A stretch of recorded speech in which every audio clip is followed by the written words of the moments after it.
उद्धव ठाकरे और राज ठाकरे के बीच की बर्फ पिघलती हुई नजर आ रही है। अब उद्धव ठाकरे की पार्टी की तरफ से राज ठाकरे को मराठी मानुस के नाम पर एक बार फिर से एकजुट होने की पेशकश की गई है। सोशल मीडिया पर एक पोस्ट लिखकर उद्धव की पार्टी ने राज ठाकरे को साथ आने का निमंत्रण दिया है। उद्धव की पार्टी ने सोशल मीडिया पर क्या लिखा है और इन दोनों के साथ आने से किस तरह से बदलेंगे महाराष्ट्र के समीकरण, इसकी जानकारी आपको इस वीडियो में देंगे। नमस्कार, आप देख रहे हैं लोकमत हिंदी। मेरा नाम है सोनू कनौजिया। महाराष्ट्र की राजनीति में पिछले कुछ दिनों से राज ठाकरे और उद्धव ठाकरे के साथ आने को लेकर और उनके गठबंधन को लेकर चर्चा तेज है।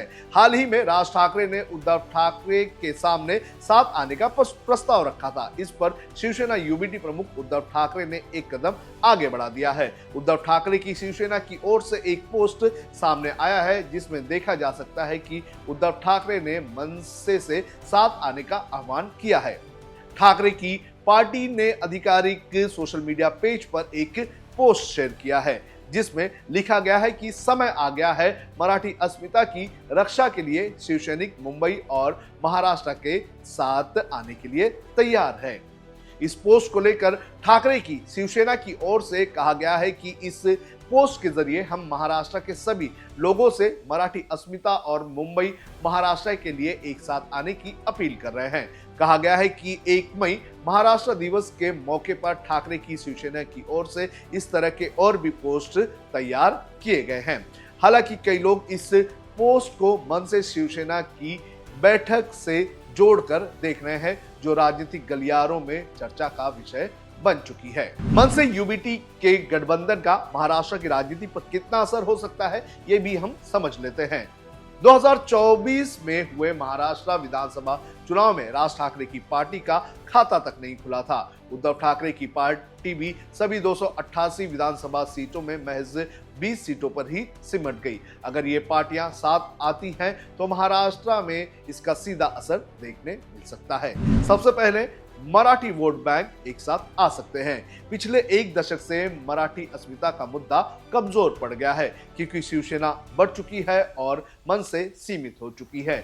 दोनों के साथ आने से मराठी मानुस की राजनीति को एक मजबूत प्लेटफॉर्म मिल सकता है। इससे मुंबई, ठाणे, पुणे जैसे शहरी इलाकों में असर पड़ेगा। शिंदे गुट हो सकता है कमजोर। 2024 के चुनाव में शिंदे गुट को असली शिवसेना का फायदा मिला। अगर राज और उद्धव साथ आते हैं तो लोग भावनात्मक आधार पर ठाकरे नाम से जुड़ सकते हैं और इसका फायदा दोनों ही भाइयों को होगा और जो शिंदे है उन्हें नुकसान होगा। बीजेपी की बढ़ सकती है मुश्किलें। मुंबई की सबसे बड़ी नगरपालिका पर कब्जा शिवसेना की प्रतिष्ठा का मुद्दा रहा है।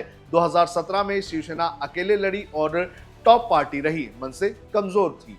अगर दोनों साथ आते हैं तो बीजेपी के लिए मुश्किल खड़ी हो सकती है क्योंकि पिछले चुनाव में यह देखा गया है कि बीजेपी ने उद्धव ठाकरे की शिवसेना को दिया था झटका। 2005 में अलग हुए थे दोनों भाई। 2002 के बीएमसी चुनाव में जीत से पार्टी पर उद्धव ठाकरे की पकड़ मजबूत हो गई थी। शिवसैनिकों को यह भी बात समझ में आने लगी थी कि आने वाले समय में उद्धव ठाकरे ही शिवसेना के प्रमुख बनेंगे। 30 जनवरी 2003 को महाराष्ट्र के महाबलेश्वर में शिवसेना का अधिवेशन रखा गया था। इसमें उद्धव ठाकरे को अध्यक्ष बनाए जाने का प्रस्ताव पेश किया गया था। राज ठाकरे से ही ये प्रस्ताव पास करवाया गया था। उद्धव के कार्यकारी अध्यक्ष बनते ही राज ठाकरे की अपनी चाचा से नाराजगी बढ़ने लगी। शिवसेना में उद्धव को उत्तराधिकारी घोषित किए जाने के बाद 27 नवंबर 2005 को राज ने अपना इस्तीफा दे दिया था। इसके बाद राज ने अपनी पार्टी महाराष्ट्र नवनिर्माण सेना बनाई थी। तब से दोनों भाइयों के बीच के रिश्ते अच्छे नहीं रहे हैं। हालांकि ये राजनीतिक रिश्ते अच्छे नहीं रहे हैं, पर्सनल लेवल पर दोनों भाइयों के काफी अच्छे रिश्ते बताए जा रहे हैं और अब जिस तरह से हालात बने हुए हैं उन हालातों को देखते हुए हो सकता है कि दोनों भाई जल्द ही एक साथ आ जाएं। लेकिन मुद्दों के आधार पर अगर देखें तो राज ठाकरे को बड़े पैमाने पर जो बलिदान है वो इस गठबंधन में आने के बाद देना पड़ सकता है।